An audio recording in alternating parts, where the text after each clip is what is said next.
اور یہ بھی ہم سمجھتے ہیں کہ کوئی بھی عادت ہو اس کا چھوڑنا بڑا مشکل ہوتا ہے. اگر ایک آدمی سگریٹ کا ہی عادی ہے، حکے کا عادی ہے، نہیں چھوڑ سکتا، بہت مشکل ہے. کوئی چھڑانے والا ہو تو الگ بات ہے.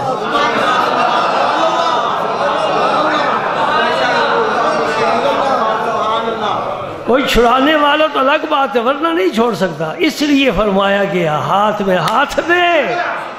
کوئی مرشد ہو، دستگیر ہو، یہ کوئی صوفی مولوی نہیں کہتا، رب کا قرآن کہتا ہے وَاتَّبِعْ سَبِيلَ مَنْ أَنَابَ إِلَيَّ، اس کے راستے پر چل جو میری طرف رجوع آیا، جس کا رخ میری ذات کی طرف ہے، میری ذات جس کا قبلہ ہے، اس کے راستے پر چلنے کا پھر دستور ہوتا ہے نا.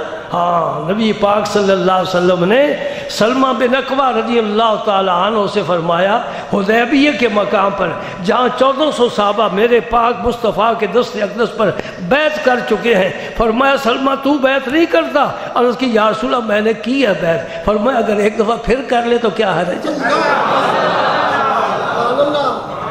انہوں نے پھر دوبارہ بیعت کی ہے، بیعت کر چکے. سرکار نے فرمایا ادھر آ سلمہ، ایک دفعہ پھر میرے ہاتھ پر بیعت کر.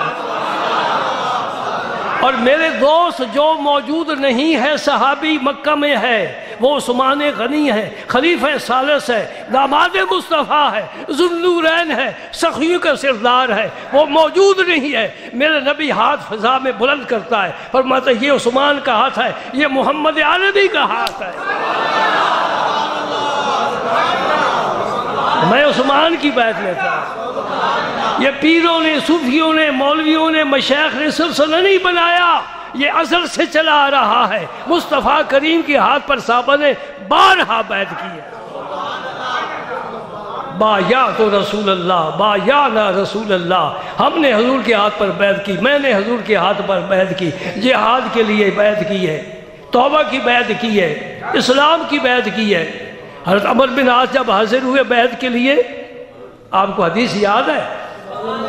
اب کچھ باتیں بھول جاتے ہو، ہمارا فائدہ ہوتا ہے، پھر ہم تکرار کر لیتے ہیں. حافظ قرآن بھی تو کوئی بھول جاتے ہیں نا. عمر بن عاص بڑے جلیل القدر صحابی حاضر ہوئے، ابھی مسلمان نہیں ہوئے، مسلمان ہونے کے لیے آئے، اور یہ اسلام کی بیعت ہے، توبہ کی بیعت ہے. آگے ہاتھ بڑھاتے ہیں، کہتے ہیں یا رسول اللہ ہاتھ بڑھائیں، میں بیعت کرنا چاہتا ہوں.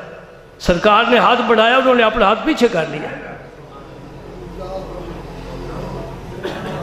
فرمایا مالک یا عمر، عمر کیا بات ہے، تو نے خود ہی کہا تھا. عرض کرتے میں ایک شرط رکھنا چاہتا ہوں. سبحان اللہ. بے اختیار نبی ہوتا، کہتے میں کوئی شرط وغیرہ کا قائل نہیں ہوں، رب نے مجھے حکم دیا ہے کہ میرا پیغام پہنچاؤ بس. کچھ رب نے اختیار دیے تھے نا. اور اگر یہ کہہ لو رب نے دیے تو پھر تو کوئی شرک والی بات نہیں ہے، کوئی عیب والی بات نہیں ہے. رب جسے چاہے جتنا اختیار دے. سلیمان السلام کو کتنے اختیار دیا، ہوا کو حکم دیتے ہیں. ہے کسی کی پابند ہوا؟ چل میرا تخت اٹھا لے. اللہ اللہ، سبحان اللہ، سبحان اللہ. اختیار.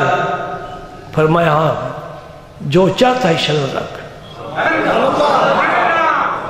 جو چاہتا ہے شرط رکھ. میں بالکل حدیث کا ترجمہ پیش کر رہا ہوں.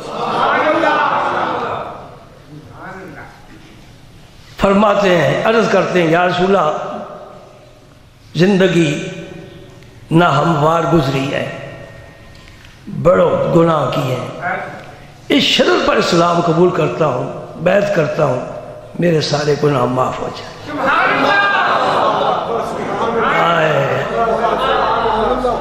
بتوں کو پوجنے والا کس فکر میں ہے؟ ہم ماں کی گود سے کلمہ لے کر آئے ہیں، ہمیں یہ فکر نہیں ہے کہ ہماری آخرت بہتر ہو جائے. کتنے لوگ آتے ہیں دعا کے لیے بس صرف دنیاوی مقاصد، کبھی کسی نے یہ نہیں کیا دعا کریں آخرت بہتر ہو جائے، آخرت بہتر، آخرت کی فکر ہی نہیں ہے. اللہ اکبر. وَاتَّبِعْ سَبِيلَ مَنْ أَنَابَ إِلَيَّ، اس کے راستے کی پیروی کر.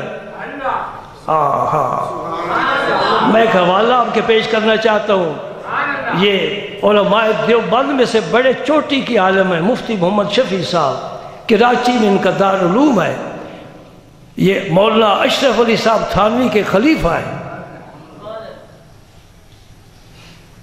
اور آپ نے تقی عثمانی صاحب کا نام سنا ہوگا نا، ان کے والد ہیں۔ انہوں نے تفسیر لکھی ہے معارف القرآن 8 جلدوں میں اردو زبان میں۔ سورہ فاتح کی تفسیر، اہدنا الصراط المستقیم صراط الذین انعمت علیہم، اے اللہ مجھے سیدھے راستے پر چلا۔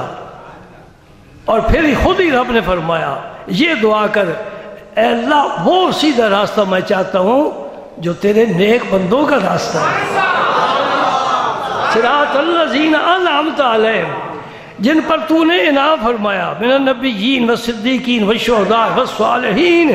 صالحین صرف نبیوں کا راستہ نہیں، رب نے یہ عام فیض کر دیا ہے، نبیوں کے بعد بھی ان کے نائب آتے رہیں گے اور وہ نبیوں والا ہی پیغام دیتے رہیں گے۔ جو ان کی پیروی کرے گا، عقیدہ اچھا ہو، عمل اچھا ہو، با کردار ہو، اللہ پاک اسے اس کے راستے پر چلنے کا حکم دیتا ہے۔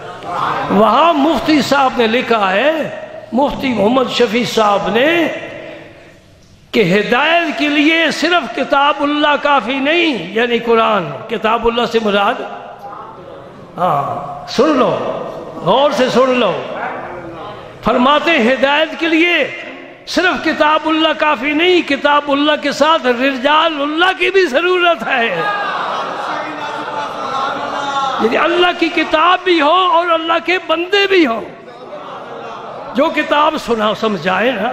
کتاب تو یوں سمجھ میں نہیں آ سکتی، کوئی سمجھانے والا ہو، اس لیے میں نے کہا کوئی ہاتھ پکڑنے والا ہو۔